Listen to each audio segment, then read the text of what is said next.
Yeni bir videodan da herkese merhaba, ben Sefa Kandemir. Yeni Chery Tiggo 3X ya da 2 Pro. Dostlar, açık ve net söylüyorum ki aranan kan bulundu. Buna artık adım kadar eminim. Bugüne kadar Chery'nin hem uygun fiyatta olup hem de büyük boy olarak sattığı Tiggo 7 ve Tiggo 8'in altında yalnızca o Modo 5 bulunuyordu. Yani biraz ufak boy bir SUV istediğimizde karşımıza sadece o Modo 5 vardı. Ama bu defa hem boyutlarıyla hem tasarımıyla hem de olmazsa olmaz uygun fiyatıyla efsane bir modelle beraberiz. Yeni Chery Tiggo 3X ya da 2 Pro boyutlarıyla, özellikleriyle ve uygun fiyatlı tasarımıyla giriş seviyesi C SUV segmentinde, hadi bilemedim premium B SUV segmentinde bir otomobil. Yani biraz incelediğimiz an ucundan bir Egea ayarında diyebiliriz. Tabi ondan bile ucuza. Düşük hacimli motoru ve yüksek performansıyla net piyasada rakipsiz diyebileceğim Tiggo 2 Pro'ya dair bilmeniz gereken her şeyi kendi tarzımızda en anlaşılır şekilde öğrenmeye başlayalım.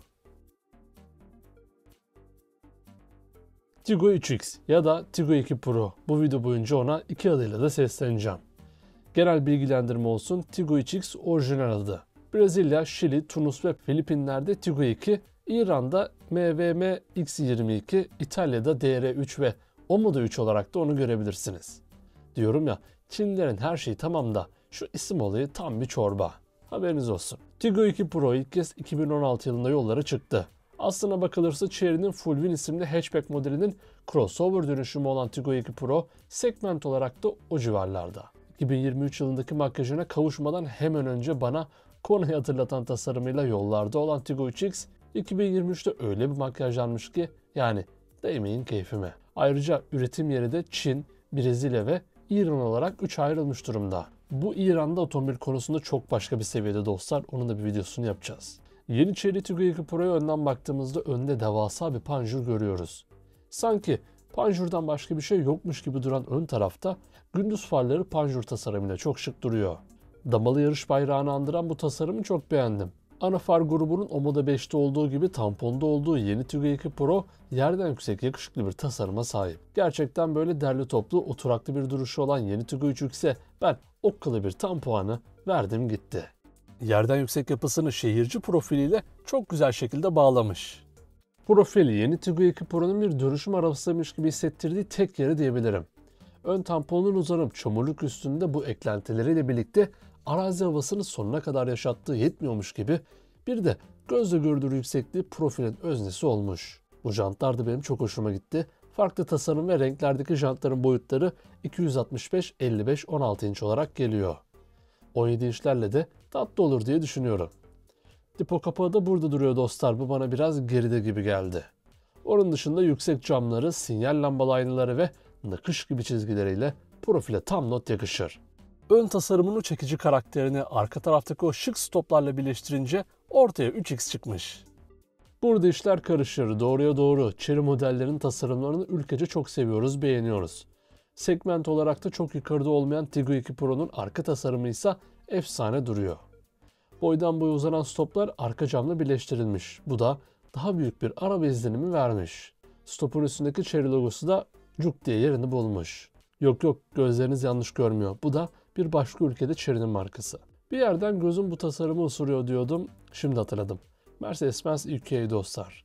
Stop tasarımı, çizgiler andırıyor. Siz ne dersiniz? Plaka boşluğu, difüzör ve geri lambasının da olduğu tampon gayet yakışıklı.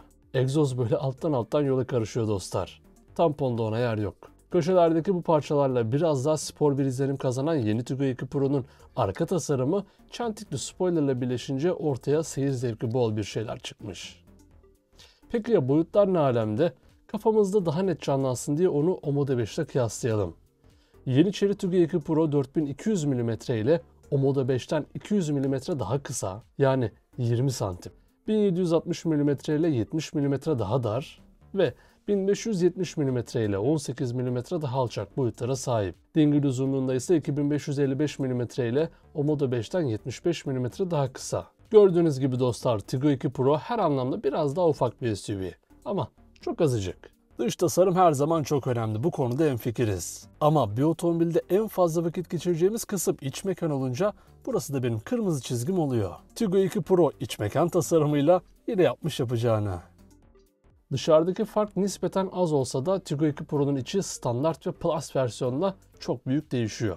Yeni Tiggo 2 Pro'nun kapılarından geçip iç mekana bir göz atınca segmentini daha net biçimde anladık. Manuel ayarlı koltuklar konforlu ve şık görünüyor. Bu koltuklara oturduğunuzda ellerinizin arasında Chery'nin bu çok sevdiğim direksiyon simidi şak diye geldi. Altı kesik bu direksiyon üzerine araçla ilgili ayarları yapabileceğiniz tuşları da koymuşlar. Bu detaylar önemli. Bir başka önemli olan şey de bizi abone olmadan takip eden dostlarımız kesinlikle. Aşağıdaki abone ol butonuna basarak hem dost meclisimize katılabilir hem de videolarımızdan anında haberdar olabilirsiniz. Sizlerin desteği ve varlığıyla nice buluşmaları diyelim. Sağ olun, var olun. Direksiyonun dolgunluğu da duruşu da harika. Bu direksiyonun hemen arkasında yine ülkelere, bölgelere ve donanımlara göre değişiklik gösteren analog ve yarı dijital gösterge panelleri bulunuyor. Tasarımlar hem analogda hem de dijitalde oldukça şık görünüyor. Ne çok pahalı ne de çok ucuz hissettiren bu detaylarıyla onu sürerken tatmin olursunuz. Şoförü dönük olarak tasarlanan konsolun ortasında donanıma göre havalandırma çıkışının üstünde ya da altında bulunan 9 inçlik multimedya ekranı duruyor. Hem konsolun üstünde olan ekran hem de böyle altında olan ekran çok güzel yakışmış. Tabi ne var? Üstteki ekran biraz daha dar ve ince. Bu daha büyük. Bu ekran üzerinden Chery'nin bildiğimiz işletim sistemi ve ekran özelliklerini kullanabilir, Apple CarPlay ve Android Auto özelliklerine erişebilirsiniz. Devamında klima kontrol ünitesi, Start Stop tuşu ki bu da güzel bir detay ve altta kablosuz olarak telefon şarj etmeye de yarayan alanlara yer verilmiş. USB bağlantı portları da burada. Orta konsol üzerinde ise tasarımıyla araca yakışan vites seçicisi ve elektronik park freni duruyor. Devamında üstü açık tek bir bardaklık ki bu alanı daha güzel tasarlayıp bardaklıkları çift yapabilirlerdi. Kol dayama ve küçük eşya gözü içinde 12 volt soket girişi bulunuyor.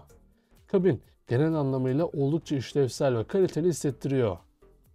Evet, birkaç özelliğiyle ki mesela manuel koltuklar ya da kadranlarla uygun fiyatlı imajı verilse de iç mekanda genel hissiyat kaliteden yana.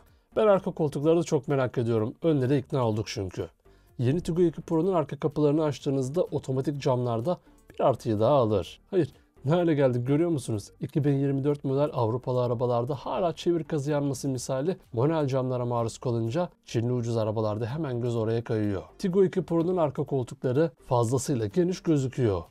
Isofix bağlantı noktalarının olduğu bu koltuklarda arka yolcular için orta konsol üzerinde USB bağlantı portuna yer verilmiş. Boyutsal olarak Omoda 5'ten ufak olsa da diz ve baş mesafesi konusunda gayet yeterli boyutlara sahip. İç mekan her köşesinde Chery kalitesini yaşatıyor. Bagaj hacminde ise manuel olarak açılan bagaj kapağının altında arka koltuklar dik konumdayken 420 litre hacim sunuluyor. Güvenlik ve sürücü yardımcı özellikleri denildiğinde Chery derim, susarım. Chery ve onun nazarında Çinli arabalarda en sevdiğim özelliklerin başında güvenlik özelliklerinin birçoğunu standart olarak sunmaları geliyor. Chery Tiggo 2 Pro'da ABS, EBD, ESP gibi özelliklerin yanı sıra önden oluşabilecek kazalarda sizi sessiz olarak uyaran önden çarpışma uyarısı, geri manevraları daha kolay hale getiren geri görüş kamerası, iç mekanı incelerken de görmüştük anahtarsız giriş ve çalıştırma, geri park sensörleri, sürücü ve ön yolcu hava yastıklarıyla gördüğünüz gibi dostlar satıldığı ülkelerde öyle kör nokta uyarısı, adaptif hız sabitleyici gibi sensörlü sistemlerden Tiggo 2 Pro'da mevcut değil. Ama hız sabitleyici var tabii ki. Avrupa'ya da Türkiye'ye gelmesi halinde bu özelliklere hangileri eklenecek ya da direkt bu haliyle mi gelecek onu da merak ediyorum.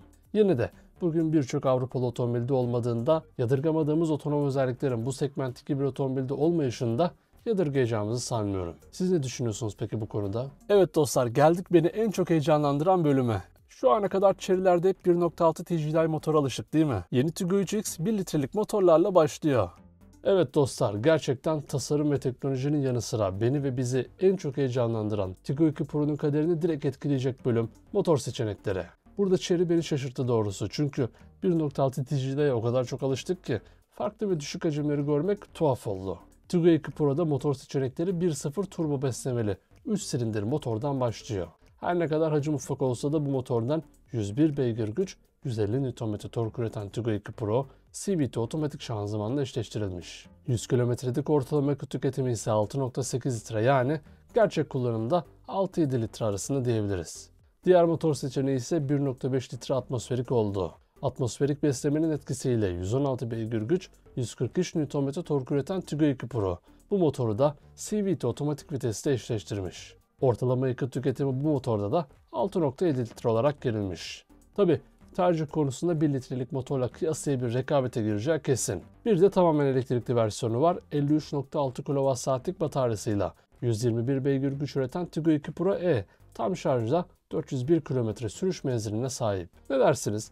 Tiggo 2 Pro'da tamamen elektrikli motoru tercih eder miydiniz? Yani ben açıkçası kararsız kalırdım. Batarya teknolojilerinin ve elektrikli arabaların her geçen gün geliştiği bir dönemde içten yanmalıdan devam ederdim diye düşünüyorum. Tabi son karar sizin. Geldik fiyata. En can alıcı kısım burası değil mi? Sonuçta Tiggo 2 Pro'ya göre çok daha dolu ve premium olan Chery'lerin fiyatlarına hayret ederken buradan biraz daha sürpriz bekliyor insan. Evet dostlar, yeni Chery Tiggo 2 Pro şu an satışta olduğu ülkelerde yalnızca 14.000 dolardan başlayan fiyatıyla alıcılarını bekliyor. Ne ediyor? Bizim şu anki kurla 448.000 lira. Bir de vergiler eklenince artık son söz sizde. Yeni Chery Tiggo 3X ya da 2 Pro'ya dair bilmeniz gereken her şey baştan sona bu şekildeydi. Ben 3X'i gerçekten çok beğendim. Tiggo modelleri arasına da çok yakışıp segmentinde rakipsiz olabileceğini de kesinlikle düşünüyorum. Peki siz yeni Tiggo 2 Pro'yu beğendiniz mi? Aklınıza takılan her şeyi ve yeni 2 Pro hakkındaki düşüncelerinizi yorumlar kısmında birlikte tartışabiliriz. Ayrıca sonraki videolardan anda haberdar olabilmek için kanalımıza abone olmayı, videoyu beğenmeyi ve sevdiklerinizle paylaşmayı unutmayın. Bir sonraki videoda görüşmek üzere. Kendinize iyi bakın. Sağlıcakla kalın.